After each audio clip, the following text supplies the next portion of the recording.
Congress leader Rahul Gandhi has gone abroad several times, and whenever he goes abroad, he doesn't leave the opportunity to attack India. Recently, he delivered a lecture at Cambridge peddling the usual lies, with the underlying theme being Indian democracy under threat. From questioning the idea of India as a nation to tarnishing the image of the Indians as people who abuse women, from peddling blatant lies about him being jailed to abusing the Indian judiciary, Rahul Gandhi, who is a sitting Lok Sabha MP, demeaned India, sharing stage with the Pakistani. This isn't the first time that Rahul Gandhi has abused India from abroad. This one time, Rahul Gandhi, who had gone to the University of California in Berkeley, USA, said, "Liberal journalists being shot, people being lynched because they are Dalits, Muslims killed on suspicion of eating beef. This is new in India and damages India very badly. The politics of hate divides and polarizes India, making millions of people feel that they have no future in their own country." Speaking at the Lee Kuan Yew School of Public Policy in Singapore, Rahul Gandhi said, Where we are running into trouble now, right, is the levels of violence, the levels of anger that you're seeing in India. Right. And this, to me, this is central. The idea of India that Gandhiji envisioned was an India where everybody felt they had a home, everybody felt comfortable, regardless of religion, regardless of community, regardless of state. The idea that anybody coming into India, even a foreigner coming into India, felt comfortable in the country. And that is an idea that is now, I'm sorry to say it, but that is an idea that is now being challenged. He also praised China, attributing their achievements to their culture. What the Chinese have achieved is impressive, and it is a manifestation of their culture and their way of doing things. On the other hand, this is what he had said about Indian culture when speaking at an event in Germany in 2018. I would agree with the idea that the treatment of women in India leaves a lot to be desired. I think there is a huge amount of violence against women in India. A lot of it is visible, a lot of it is on the street. Huge amount of it is invisible, you never see it. It happens in houses. Women never talk about it. I think it is a cultural issue. It is an issue of how Indian men view Indian women. The fact that violence is increasing dramatically in India, women are actually getting a huge share of it. I think it is a tragedy. I think that is the single most important thing that India needs to do, is change the way its men view its women. Rahul Gandhi has time and again expressed his fondness for China, repeating a baseless claim wherever he goes. China produces 50,000 new jobs every 24 hours. In the same amount of time, in the same 24 hours, India, a country that is approximately the same size as China, produces only 450. 50,000 jobs every 24 hours in China. 450 jobs in 24 hours in India. This claim, of course, has no basis and was proved to be false. Even during his recent speech, Rahul Gandhi praised China with his PPT having the words, "China, a force of nature."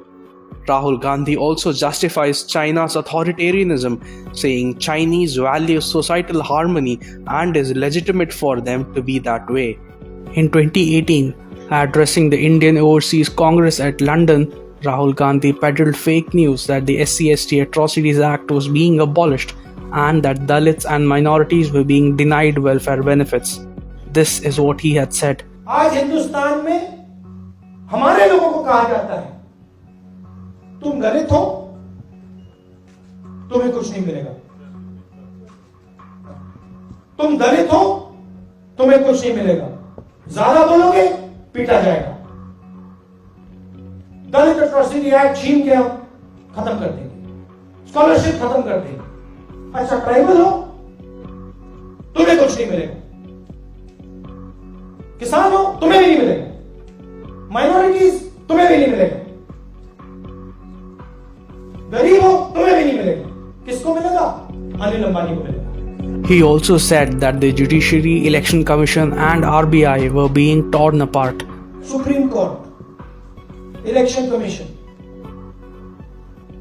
RBI, ये जो हमारे एक प्रकार से हमारे देश की दीवारें हैं, इनको तोड़ने का काम करते हैं. And in his latest attack, he challenged the idea of India being a nation, which he has been doing for some time. This is how India is described in our constitution. India is not described as a nation. In our constitution, the line is India, that is Bharat, is a union of states. He had earlier repeated the same in the parliament, as well as in the Congress Nav Sankalp Chintan Shivir. India is not described as a nation. It is described as a union of states. India is not described as a nation. It is described as a union of states. He repeated the same in his recent Cambridge speech as well. At the Ideas for India conclave in London, he also tried to instigate anarchy in the country, calling for a mass action against the Indian state. We are now fighting the institutional structure of the Indian state. In his address, he repeatedly used phrases like mass action and mass movements. The only way for us is to go to the large mass of the Indian people. How does the Congress party now go back to its roots and start moving into mass action? We have to think of funding in a completely new way. And we have to think about an organizational system that is much closer to the large mass of people. And we also have to think of large scale mass movements. We are going to have social problems. They're coming, without any doubt. There is going to be a mass upsurge. You could also have a situation where you have an uncontrolled upsurge, which is what we are seeing in Sri Lanka. He also compared India with Pakistan, claiming that the deep state was eating away the country. The deep state, the CBI, the ED, the stuff that is hidden is now chewing the Indian state. It's eating the Indian state. Much like what happened in Pakistan. Another problematic comparison he made was in response to a question on India's role in the Russia-Ukraine conflict. Rahul Gandhi said that what Ukraine is to Russia, Ladakh is to China. Please recognize the parallels between what is going on in Ukraine and what is going on in Ladakh and in Doklam. There are Chinese forces sitting in Ladakh, there are Chinese forces sitting in Doklam. Chinese troops are sitting inside India today. They are setting up the infrastructure. They are obviously preparing for something. At the same time, he denigrates the valor of the Indian army by saying that the Chinese have taken over Indian territory in Ladakh, killing Indian soldiers. He never mentions about India giving a bloody nose to the Chinese during the Galwan clash, where the Chinese side suffered more casualties than the Indian side. Essentially, Rahul Gandhi lends credence to Chinese propaganda and is openly inviting China to invade Ladakh, like how Russia invaded Ukraine. From praising the Chinese and peddling their propaganda to calling for foreign interference under the guise of protecting Indian democracy, Rahul Gandhi, by peddling propaganda against India from foreign soil, is embarrassing only himself and his party.